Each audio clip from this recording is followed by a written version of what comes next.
Descripción de la escena. Aunque repetidamente publicado y leído por sí mismo, el Bhagavad Gita aparece originalmente como un episodio del Mahabharata, la historia épica sánscrita del mundo antiguo. El Mahabharata relata los sucesos que condujeron a la presente era de Kali. Fue al comienzo de esta era, unos 50 siglos atrás, cuando Sri Krishna explicó el Bhagavad Gita a su amigo y devoto Arjuna. Su conversación, uno de los diálogos filosóficos y religiosos más sobresalientes que haya conocido el hombre, tuvo lugar inmediatamente antes del comienzo de una guerra. Un gran conflicto fratricidia entre los 100 hijos de Dhritarashtra y en el lado oponente sus primos los Pándavas, los hijos de Pandu. Dhritarashtra y Pandu eran dos hermanos pertenecientes a la dinastía Kuru, que descendía del rey Bharata, un antiguo gobernante de la tierra cuyo nombre provenía de la palabra Mahabharata. Puesto que Dhritarashtra, el hermano mayor, nació ciego, el trono, que de otro modo hubiera sido suyo, pasó a su hermano menor, Pandu. Cuando murió Pandu, joven aún, sus 5 hijos, Yudhishthira, Bhima, Arjuna, Nakula, Sahadeva, quedaron al cuidado de Dhritarashtra, quien por el momento tomó en realidad el puesto de rey. Así pues, los hijos de Dhritarashtra y los hijos de Pandu crecieron en la misma casa real. Unos y otros recibieron entrenamiento en las artes militares, con el experto Drona y consejo del venerado abuelo del clan, Bhishma. Pero los hijos de Dhritarashtra, sobre todo el mayor Duryodhana, odiaba y envidiaba a los Pándavas, y el ciego y malintencionado Dhritarashtra quería que heredasen el reino sus propios hijos, y no los hijos de Pandu. De modo que Duryodhana, con el consentimiento de Dhritarashtra, planeó matar a los jóvenes hijos de Pandu, y solamente gracias a la cuidadosa protección de su tío Vidura y de su primo Sri Krishna pudieron los Pándavas escapar a los muchos atentados que realizó contra su vida. Ahora bien, Sri Krishna no era un hombre corriente, sino era el mismo Dios supremo, que había descendido a la tierra y estaba representando el papel de príncipe de una dinastía contemporánea. En ese papel, él era también el sobrino de la esposa de Pandu, de nombre Kunti, o Prita, la madre de los Pándavas. De modo que tanto el papel de pariente como en el defensor eterno de la religión, Krishna favorecía a los rectos hijos de Pandu y los protegía. Al final, sin embargo, el astuto Duryodhana desafió a los Pándavas en el curso de aquella partida fatídica, Duryodhana y sus hermanos se apoderaron de Draupadi, la casta y consagrada esposa de los Pándavas, y de manera insultante trataron de desnudarla ante toda la asamblea de príncipes y reyes. La divina intervención de Krishna la salvó, pero el juego que estaba manipulado privó a los Pándavas de su reino y les impulsó un exilio de 13 años. Al regresar del exilio, los Pándavas reclamaron con derecho su reino a Duryodhana, el cual se negó rotundamente a entregarlo. Comprometidos por su deber de príncipes a servir en la administración pública, los Pándavas redujeron su petición a solamente 5 aldeas.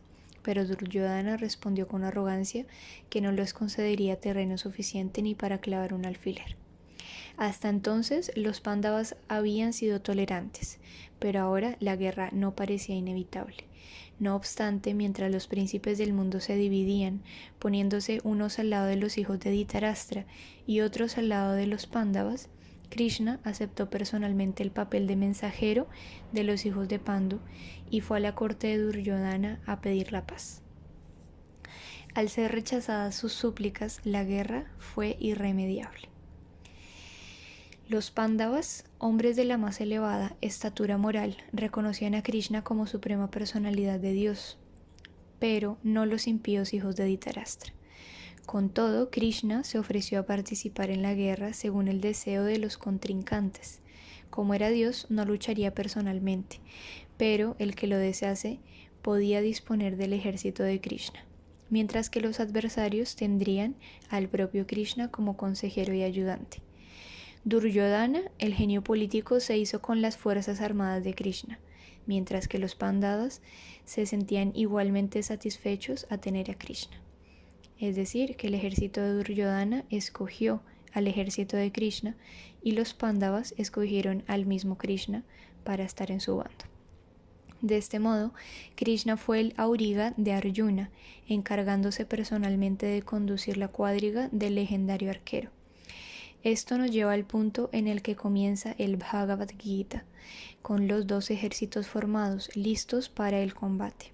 Y Dhritarashtra, preguntando ansiosamente a su secretario Sanjaya qué hicieron, la escena está descrita. Falta solamente una breve nota referente a esta traducción y comentario. La línea general que han seguido las traducciones al verter al inglés el Bhagavad Gita ha consistido en dejar a un lado a la persona de Krishna para dar lugar a sus propios conceptos y filosofías. Se considera la historia del Mahabharata mitología fantástica y Krishna se convierte en un elemento poético para presentar las ideas de algún genio anónimo, o en el mejor de los casos, en un personaje histórico secundario.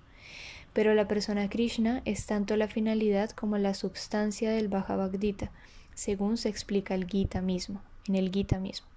Esta traducción, por lo tanto, y el comentario que la acompaña, tiene como propósito dirigir al lector hacia Krishna, en lugar de alejarle de él.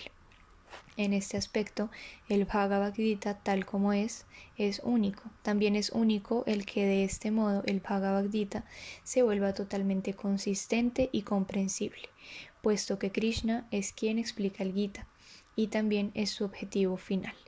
Esta es indudablemente la única traducción que presenta esta gran escritura en sus verdaderos términos.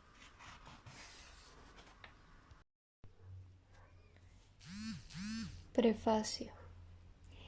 En un principio escribí el Bhagavad Gita tal como es, en la forma en la que se está presentando ahora. Pero desafortunadamente, cuando este libro se publicó por primera vez, el manuscrito original fue recortado a menos de 400 páginas, sin ilustraciones y sin explicaciones para la mayoría de los versos originales del Bhagavad Gita. En todos mis otros libros, el Srimad Bhagavatam, el Sri Isopanishad, etc., el sistema que sigo es el de dar el verso original, su transliteración, los equivalentes de cada palabra sánscrita, la traducción del verso y los significados. Esto hace que el libro sea muy auténtico y académico, y que el significado sea evidente por sí solo.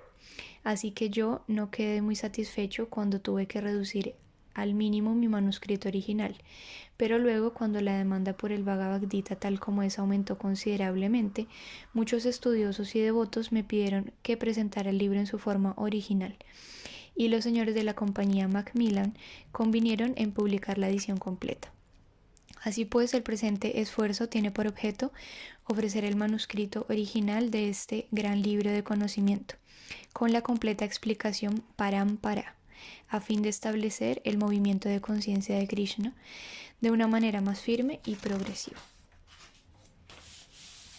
Debido a que nuestro movimiento de conciencia de Krishna está basado en el Bhagavad Gita tal como es genuino, históricamente autorizado, natural y trascendental.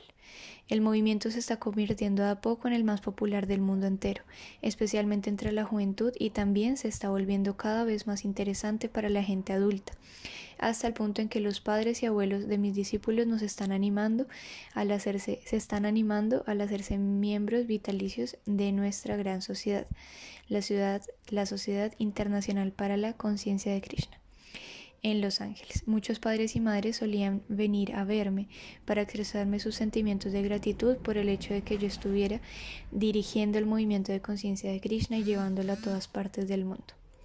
Algunos de ellos manifestaban que era una gran fortuna para los americanos el que yo hubiera comenzado el movimiento de conciencia de Krishna en América, pero en realidad el padre original de este movimiento es el propio Señor Krishna, quien lo inició hace mucho tiempo, y él mismo desciende a la sociedad humana mediante la sucesión discipular. Si existe algún mérito en relación con esto, no es a mí personalmente a quien pertenece, sino a mi maestro espiritual, eterno, su divina gracia, Om Vishnupada Paramahansa Paribrakacharya, Sri Srimad Bhaktisiddhanta Saraswati Goswami Maharaj Prabhupada. Si en lo personal me corresponde algún mérito a este respecto, es únicamente el de haber tratado de presentar el Bhagavad Gita tal como es, sin ninguna adulteración.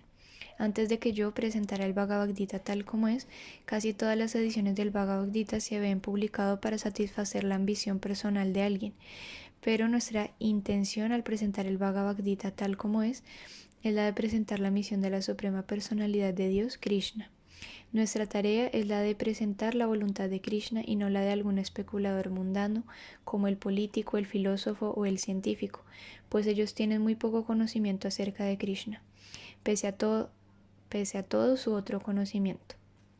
Cuando Krishna dice Man bhava bhat bhakto madhyayi mam namakskuru, nosotros, a diferencia de los supuestos eruditos, no decimos que Krishna y su espíritu interno son diferentes. Krishna es absoluto y no hay diferencia alguna entre el nombre de Krishna, la forma de Krishna, la calidad de Krishna, los pasatiempos de Krishna, etc. Esa posición absoluta de Krishna es difícil que la comprenda cualquier persona que no sea devota de Krishna, dentro del sistema parampara de sucesión discipular. Por lo general, cuando los supuestos eruditos, políticos, filósofos y swamis, sin tener conocimiento perfecto acerca de Krishna, le escriben un comentario al Bhagavad Gita, tratan de desterrar a Krishna o de matarlo. Esa clase de comentarios desautorizados acerca del Bhagavad Gita se conocen con el nombre de Mayavada Bhasya. Y el señor Chaitanya nos ha hecho una advertencia acerca de esos hombres desautorizados. El señor Chaitanya dice claramente que todo aquel que trate de entender el Bhagavad Gita desde el punto de vista Mayavadi comete una gran torpeza. El resultado de ello será que el estudiante del Bhagavad Gita, desencaminado de ese modo, sin duda que se habrá de confundir en la senda del aprendizaje espiritual y no podrá ir de vuelta al hogar, de vuelta a Dios.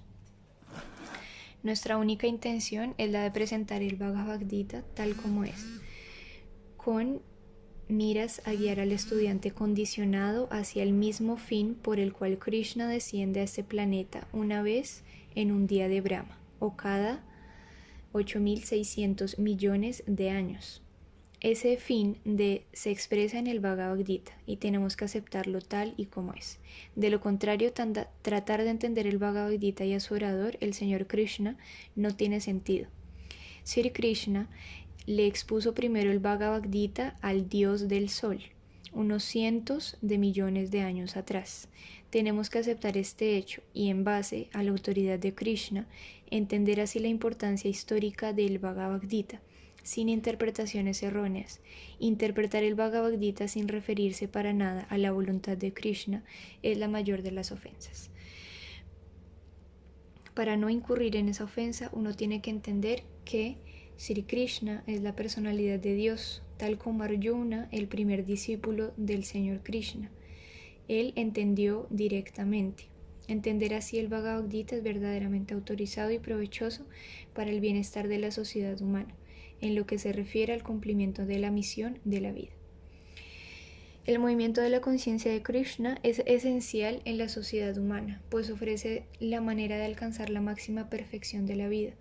Ello se demuestra a plenitud en el Bhagavad Gita. Desgraciadamente, algunos pendencieros mundanos se han aprovechado del Bhagavad Gita para dar rienda suelta a sus propensiones demoníacas y para desencaminar a la gente respecto a la comprensión correcta de los principios sencillos de la vida. Todo el mundo debe conocer de qué manera Dios o Krishna es grande, y todo el mundo debe conocer la posición real de las entidades vivientes. Todos deben saber que la entidad viviente es eternamente un sirviente, y que a menos que uno sirva a Krishna, tiene que servir a la ilusión en diferentes variedades de las tres modalidades de la naturaleza material. Así que errar perpetuamente dentro del ciclo del nacimiento y la muerte, incluso el especulador Mayavadi, supuestamente liberado, tiene que someterse a ese proceso. Este conocimiento constituye una gran ciencia y todos y cada uno de los seres vivientes tiene que oírlo por su propio bien. La generalidad de las personas, especialmente en esta era de Kali, están seducidas por la energía externa de Krishna y creen erróneamente que mediante el adelanto de las comodidades materiales todos los hombres serán felices.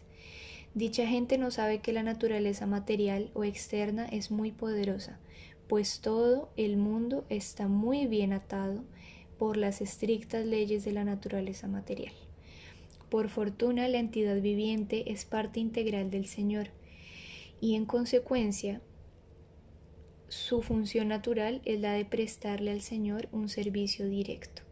Debido al hechizo de la ilusión, uno trata de ser feliz mediante el hecho de servir a su propia complacencia de los sentidos de diferentes maneras, que nunca lo harán feliz.